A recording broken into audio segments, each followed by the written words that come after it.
What's up, guys? Welcome back to Newswave. Wow, things took a turn, we'll say, on Friday when we got some new reports around how the PlayStation 5, the Xbox Series, and the Switch 2 is doing recently in the US. And we got to go all the way back to the year 2000 to find a month that lines up with Sony's May, but we'll go over all of that here today. Also, we are going to be talking about the Steam machine because, wouldn't you know it, Scalpers locked in, and it is a ridiculous looking situation around this system on places like eBay. And Nintendo had a Q&A with investors. We had some translations come through, and actually one investor asked about DS and 3DS games, and Nintendo's answer doesn't seem to be fooling many people, but we'll go over all of that and more. Guys, if you enjoy these videos, make sure you hit that like button. Helps out a ton. And if you're new here to the Spawn Wave channel, make sure you subscribe down below. And of course, members for the channel do get Newswave early. If you would like to learn more about that, click the join button or link in the description down below. And we're going to start today with GTA 6 and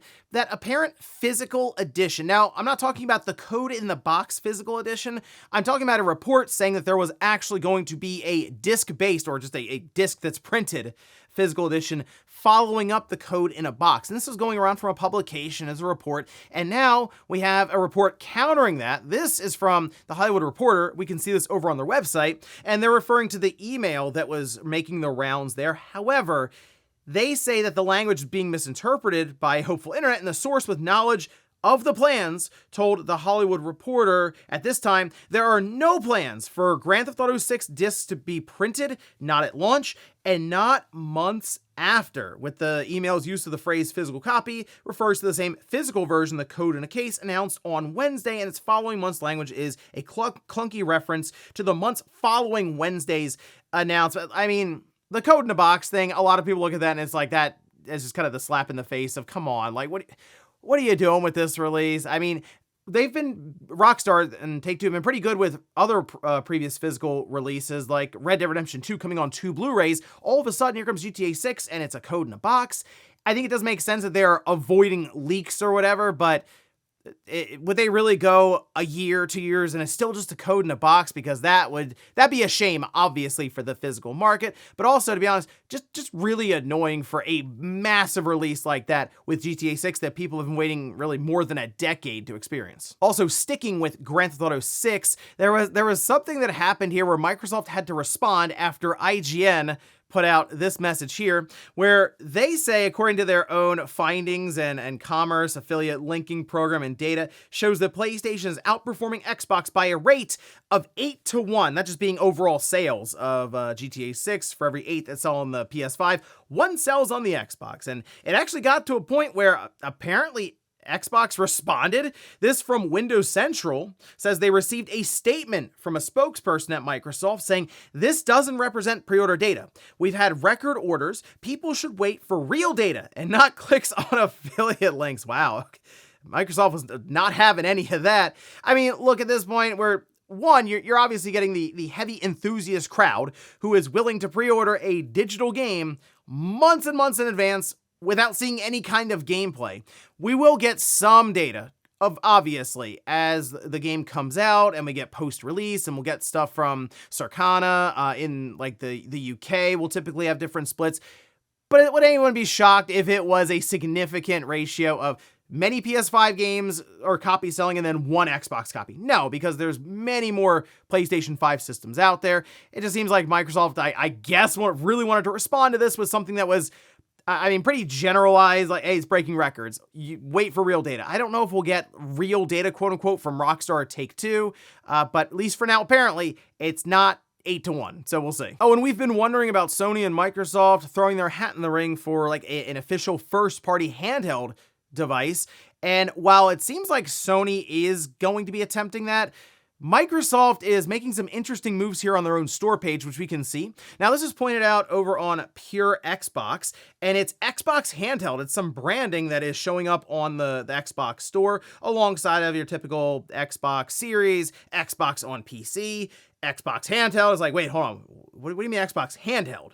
So this is like right next to Gears of War E-Day, Halo Campaign Evolved, and I mean, obviously they have a collaboration, a partnership with Asus for their Xbox ROG Ally X, But they have Phil Spencer, and again, Phil Spencer, Sarah Bond, they're not there anymore, but they were kind of alluding to the idea of there being an actual first-party offering on the hardware handheld side. And I do think that is still a niche that you could see Microsoft attempt themselves, as well as Sony. But right now, Microsoft, who knows what's happening? So it wouldn't shock me if there's another situation of, oh yeah, we made that logo like last year, and it's starting to show up in the store. Sorry about that. I mean, it really is all over the place, and we still need to find out what exactly Asha Sharma's overall vision for the company is as she goes through her 100-day reset. And guys, with some of the quick news out of the way, let's get into the bigger stuff. Let's start right away with Microsoft, Sony, and Nintendo and the Circana report coming out for May, because this one made some headlines since it looks ugly right now for Xbox and PlayStation. Again, in year 6, but they have fallen well behind what we would have expected, and we have to go back in terms of May sales all the way back to 2000 for PlayStation, and this is actually like an all-time new low for Xbox. Yeah, so let's take a look. This is over on Blue Sky from Matt Piscatella. It says May 2026, US video game market highlights.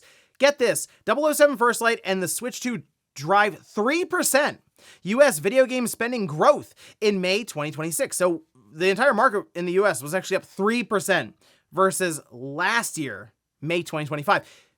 We'll come back to that actually in a minute here and why I think next month, June, is going to be really ugly, but okay, here we go. I actually want to go down here first, though, to the top 10 games. We have 007 First Light, Forza Horizon 6, Lego Batman Legacy of the Dark Knight, Subnautica 2. It's actually pretty cool to see that the top 4 games are all just brand new releases.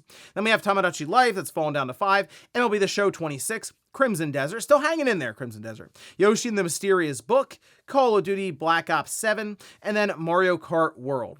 Now, if we go down here to the hardware, again, this is where a lot of the headlines were made, all right? So we can see May 2026 hardware spending grew 38% versus a year ago to $249 million. Nintendo Switch 2 offset a 43% drop in PlayStation 5 spending and a 58% dip in unit sales. Remember, Circana will have it separated. So the PS5 costs more money now.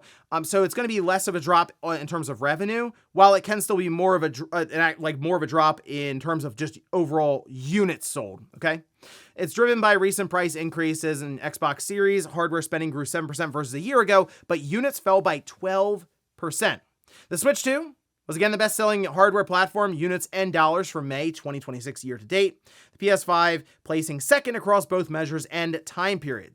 It has also mentioned that the Switch 2 finished its first 12 months in the market. Remember, we're now into June and the system is a year old, with a 5.9 million unit US installed base. It's the second fastest selling video game hardware in US tracked history. Only the Game Boy Advance's 6.5 million units exceeded. Okay, the PlayStation hardware, though, unit sales fell to their lowest May total since May 2000, while Xbox hardware unit sales were the lowest ever recorded for a May month.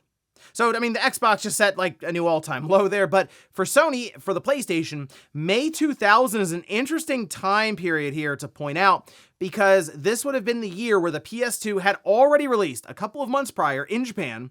So in the US, we knew that the PS2 was going to be coming out that holiday. It was, it's May, that'd been like 5 months later or so. Like, it was going to be coming out, so we already knew this. We knew the features. We knew it played PS1 games. That was all stuff that was covered, of course, after coming out in Japan, and we had all that information. People were holding off, basically, waiting for the PS2 to come out. It's kind of similar to, say, like last year, where we had that time period leading up to the Switch 2's release. People weren't buying the Switch 1 because they were just saving their money for the Switch 2. And that's one of the reasons, by the way, next month, June, it's gonna be ugly, since guess what we're gonna be comparing to? The Switch 2's first month on the market. We won't have the situation now where the Switch 2, even if it sells well, can kind of cover up for the other systems, because the Switch 2 from the previous year is going to be out there, not necessarily to even out the Switch 2, but it will obviously cut into it if you're versus comparing it to the Switch 1. So I think June, I kind of think we're just to see a decline, like outright. I think revenue will just be down from the previous June to this June. And that's concerning, because that is the issue that we have been thinking would happen, right? That's what we're going to run into, is eventually as these systems get more and more expensive. By the way, that all-time low for Xbox, I mean, the systems are going to go up in price again. here in a few months, right? Like that's going to happen, and they're not even going to produce the 2 terabyte. That's just discontinued because it probably would have been $1,000. And if we're already to a position where systems like the PS5 digital starts at $600 and the Xbox Series S, here soon is going to be $500, and like we're having a hard time with those moving off store shelves, it's going to get worse when you have a Series X flagship system that's $800, like just outright. So this is a very, very awkward position right now for the console market. Even Nintendo, their price is going to go up here in September. And I'll tell you now, just based on the current market trends, that I'll be doing another video on this because more information is coming out. The Switch 2 is going to go up in price again next year. Like, I think after we get past this holiday, we'll hear in February that the Switch 2 is going up again. Like, it's basically unavoidable right now for these companies because they obviously, for these systems, are completely linked to what's happening with the DRAM situation, where you hear about Micron and all these other companies, and the prices just go up and up and up because the demand is super high for things like AI data centers, and this is the result of it. People are just not really going to buy consoles that feel overpriced. The console was always that kind of entry point for people who want convenience, don't mind sacrificing on visuals versus a super high-end PC that costs 3 to 4 times the amount, because you wait long enough and that system will come down in price throughout the generation. We flipped the whole script. Now it's the system goes up in price as we go along. So look out for next month's numbers. When they get June's in for Circana, because I feel like the number is going to be falling, and it's not going to be a good look for the industry. Next up, let's talk about the Steam Machine, as emails started to go out for people who decided to put their name in, and it was kind of like a drawing or lottery system where you would check off which ones you were interested in, cross your fingers, and hope that Valve chose you out of a hat and then sent you the email so you could put your money in and get the order sent. Okay, so with that happening, some did get the pre-sale notice, and what did they do? Well, a few of them decided, I'm going to go ahead and resell this thing on places like eBay. So I was starting to get some messages from people. They're like, you're never going to believe this. Yeah, the Steam Machine is up on eBay for north of $2,000. And I said, hold on a minute. I go and look, and yes, there were some that were more than $2,000, but that did appear to be the 2 terabyte model with the controller. The baseline model that starts at $1,050 with no controller, I was seeing pop up for $1,500, $1,600, and it sounds weird what I'm about to say. Bit of a sigh of relief. Now, the reason I say that is because I don't necessarily think that a 50 to 60% markup is necessarily worth all the trouble that some of these scalpers would be going through for a Steam Machine. A lot of times you want to like double up your money minimum, like if you can, and that makes it like, okay, now I'm going to buy another one and another one. I kind of feel like a 50 or 60% markup for the Steam Machine pre-order, like pre-sale, and people are waiting around trying to get it, so it's not necessarily plentiful. That feels kind of deflating if you're someone who was thinking you were going to make a bunch of money flipping these Steam Machines, and basically that means they'll probably just leave it alone after, I don't know, a month or two now. Like after these things sell through, probably on to other things that they can most likely flip for significantly more in terms of profit margin. And the Steam Machine, as I mentioned, it coming in just over $1,000 with no controller. It's like $1,150 or so with the controller. That alone was like, I think I'm good. And a lot of people were mentioning that actually at Too Many Games. When I was at the convention, they were like, man, that Steam Machine looked really cool, until I found out how much it was. And then I was like, it doesn't feel as enticing anymore because it doesn't feel like I'm getting a great value for the performance. And I still think it's going to sell some units, but it's not going to be tens of millions. It's not going to be a disruptor in the console market space. It's just going to be, I think, there, and Valve will continue working on their OS alongside of it. And if nothing else, maybe it'll have some developers go, hey, we should try to incorporate 8 gigabytes of VRAM and optimize for it further, as opposed to pushing more and more into the realm of you better have a video card with a ton of VRAM, and you know how those are very, very expensive. So the Steam Machine, while it is at least attempting to be resold on eBay, the scalpers kind of lost their mind a bit here on this one, and I don't think it's panning out. Seems like so far it's kind of backfiring. Next up, let's talk about Sony and their live service games, which is something else that's kind of been backfire on them for quite some time. They got Helldivers 2. That worked out well. Unfortunately, they don't own Arrowhead, so out of all the studios that they bought for the live service initiative, that probably should have been one of them, but instead they got Firewalk and Haven, which we're still waiting for break. Anyway, there were some questions being thrown around with an interview with Hideaki Nishino, of course, head over there at for Sony Interactive Entertainment, and he was asked about the live service push. He's asked about Concord, like, hey, it didn't really work out for you. What's the strategy going forward? What can we expect from you guys with the future of live service games? Okay, here's what Nishino said in response to that. Says, we believe that live service games are content that attracts users on a global level. So we want to continue to revitalize the market through both first-party and third-party content. We're not only focusing on promoting new releases, but also considering what we can do with older titles in the medium to long-term. All right, so this is obviously directly attached to the live service question. He does mention the older titles. All right, so I mean, Helldivers 2, I guess now would be considered an older title. If that's what he's referring to, it's like, hey, that's been out a while. We're going to keep updating it. It has a player base. People are interested in it. It's not Concord. So we'll keep trying to at least get some money out of it, since there are people out there who may return to the game if we do a sizable update. And like the Steam DB charts and stuff, those all show that is like an actual reality that can happen. The live service push, man, it's this thing that Sony just does not seem to want to get away with, because they have had that experience, I think, of a Helldivers 2, which is funny because they've also had the experience of the complete opposite end of the spectrum with Concord. And Break-In hasn't come out yet. That's Fair Games being renamed. And we really haven't seen it at all since that initial release, but no one has a lot of confidence in that. I just don't think it's going to work out. Marathon has been a massive struggle. Bungie has been a disaster for Sony. So you feel like all this stuff coming together would make them go, you know what? This might just not be our lane, and maybe we should just continue to attach ourselves to third parties who have had success. Like, we don't have to try to create the live service.